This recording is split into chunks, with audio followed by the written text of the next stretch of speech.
नमस्कार, माझं नाव प्रशांत निकम आणि महाराष्ट्र माझा या चॅनलमध्ये तुमचं सर्वांचं स्वागत आहे. आपण नेहमीच नवनवीन विषय घेऊन येत असतो. त्याच्यामुळे जर चॅनलला सबस्क्राईब केलं नसेल तर सबस्क्राईब करा, लाईक करा आणि शेअर करा, जेणेकरून आपले जवळची लोक सावधान होतात किंवा हुशारही होतात. थंबनेलवरून आज तुमच्या विषय लक्षात आला असेल की एक नवरी आणि 9 नवरे. मित्रांनो, ही इतकी भयानक फसवणूक झालेली आहे की जबरदस्त. ही फसवणूक झालेली आहे बीड जिल्ह्यातील गेवराई तालुक्यातील उमापूर येथे.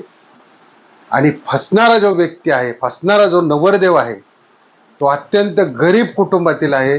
त्याचं नाव आहे गणेश शिंदे. म्हणजे तो फक्त टू व्हीलर मेकॅनिकचं काम करून 50-50, 60-60, 100 रुपयांनी पैसे गोळा करत होता. तर या उमापूर गावामध्ये राहणारा हा गणेश शिंदे, याचं लग्नाचं वय झालं होतं, म्हणजे होऊन चाललं होतं, म्हणून याचा मामा शितोळे आणि याचा भाऊ हे याला स्थळं पाहत होते. याचा भाऊ आणि याची आई ॲक्च्युली पुण्याला राहायचे, परंतु तिथे त्याला आसपास स्थळं पाहिजे. तर त्याच गावात एक लग्नाचा हरामखोर एजंट राधा अंदुरे आणि गणेश अंदुरे ही 2 जोडी होती की ज्यांनी याचा मागोवा साधला. आणि यांना कळलं की गणेश शिंदेला पोरी पाहतायत. तर त्यावेळी लगेच त्याला जाऊन भेटले आणि त्याला सांगितलं की आमच्याकडे अशी अशी बिगर लग्नाची मुलगी आहे, आम्ही तुला देऊ, परंतु तुला आम्हाला 3.5 लाख रुपये द्यावे लागतील. आता तुम्ही पाहताय की लग्नाच्या समस्या, मुलांच्या समस्या किती अवघड होत चाललेल्या. शेतकऱ्याला मुली देत नाहीत, 10-10, 20-20 एकराच्या बागायतदाराला मुली देत नाहीयेत, मुलांना मुली मिळत नाहीयेत, मुलं गावोगाव पडू नयेत. त्याच्यामुळे हा बिचारा तयार झाला, कसं तरी कमी जास्त करून 3 लाख रुपये देतो म्हणून कबूल झाला आणि त्याला 3 लाख रुपये दिले. या गणेश अंदुरे आणि या राधा अंदुरे या जोडीला, ही फसवणारी जोडी, यांचं मोठं रॅकेट आहे. तर ते काय आपण हळूहळू बघूयाच पुढे सविस्तर. तर यांनी 2-4 दिवसामध्येच लगेच त्याच्या मागं घाई करून तुझं आम्ही लग्न करून देतो म्हणून उमादेवी मंदिरात यांचं लग्न पारंपरिक पद्धतीने पार पाडलं. त्याच्यामध्ये ती नवरी आणि हा नवरदेव, म्हणजे जसं नवीन लग्न होतात त्या पद्धतीने जवळजवळ लग्नाला याने 3.5 लाख रुपये खर्च केला. त्याला सोनं वगैरे, जेवण खाणं, सगळे पाहुणे रावळे अशी सगळी व्यवस्था करून त्याने हे लग्न थाटामाटात पार पाडलं. तोपर्यंत त्याचे एकूण 9 लाख रुपये गेलेले होते. आता ज्यावेळी लग्न झालं आणि मुलगी सासरी आल्यानंतर तिने एकच तगादा लावला की त्यांचा छळ करायला सुरुवात केली. कशी बशी ती 3 महिने राहिली, पण 3 महिने ज्यावेळी याचा भाऊ आणि याची आई पुण्याला राहायची, हाय आणि त्याची बायको तिथेच राहायचे, तर त्यावेळेस या गणेश शिंदेचे त्यांनी एवढे हाल केले, मी फाशी घेईल, मी हे करेल, मी ते करेल, रोज घरात राडा भांडणं, त्याला नको नको नको नको करून टाकलं.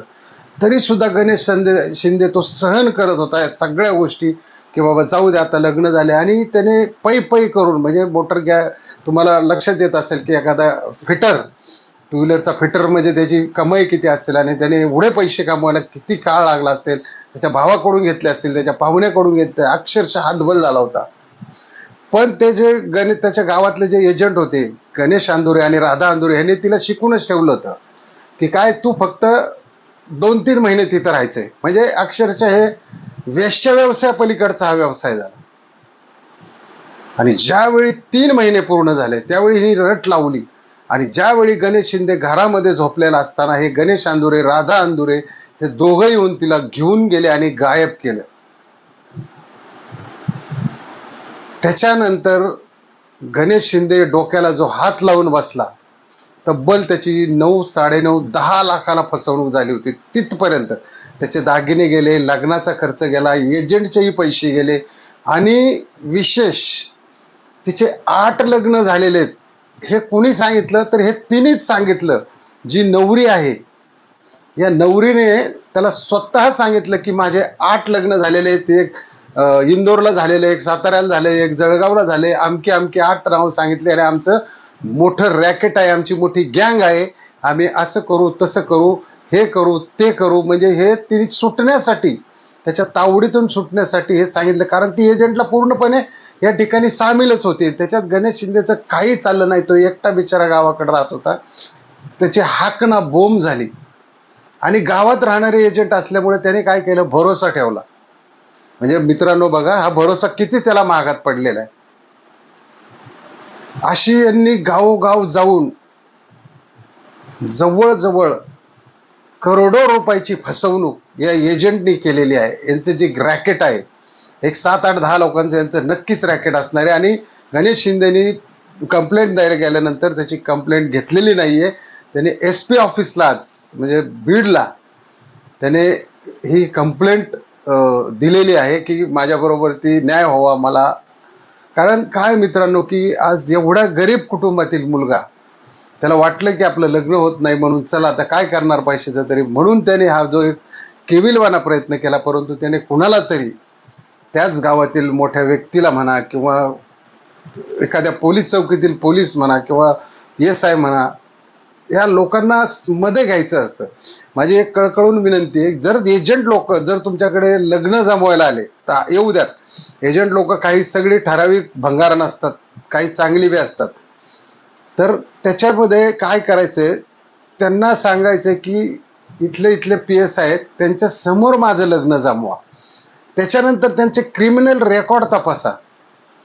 ते खरोखर त्यांचे कुठं साहेब, म्हणजे तिथं पोलीस स्टेशनला गेल्यानंतर नाव टाकल्यानंतर लगेच कळतं याच्यावर कुठले गुन्हे आहेत का, हा गुन्हेगार आहे का. तुम्ही काय करता की लग्न जमत नाही म्हणून अंधारात पटकन लग्न करायच्या नादाने या ठिकाणी सगळी संपत्ती हारून बसता आणि डोक्याला नाही ते खुराक तयार होतं. तर कधीही विचार करा. एजंट येऊ द्या, त्याला सांगायचं इथलीच. आता समजा एखादं पुण्यासारखं ठिकाण आहे, बाबा चल हडपसर चौकीला सर, तिथं हे PSI आहेत, त्यांच्यासमोर तू दे, तुला किती पैसे द्यायचे काय ते आपला आतला व्यवहार असेल, यांच्यासमोर सगळ्या गोष्टी सांग, लिहून दे. या लग्नाला कोण जबाबदार आहे, मुलीने असं केलं तसं केलं, तर मग त्यावेळी ह्या एजंटचा जो सुळसुळाट सुटलेला आहे तो प्रामुख्याने कमी होईल. आणि 1 नवरी 9 नवरे, आणखी ते किती नवरे करणार आहेत, किती लज्जा सोडणार आहेत. कारण हे एक मुलांच्या भावनेशी खेळलेला एक खेळ आहे. आज बघा, काही असो पण कोणाच्या भावनेशी कधी खेळू नये माणसाने. पण ह्या एजंटनी मात्र भयानक इतकी बेकार अवस्था करून टाकली आहे गणेश शिंदेची, की गणेश शिंदेला आज अश्रू अनावर होत आहेत नुसते.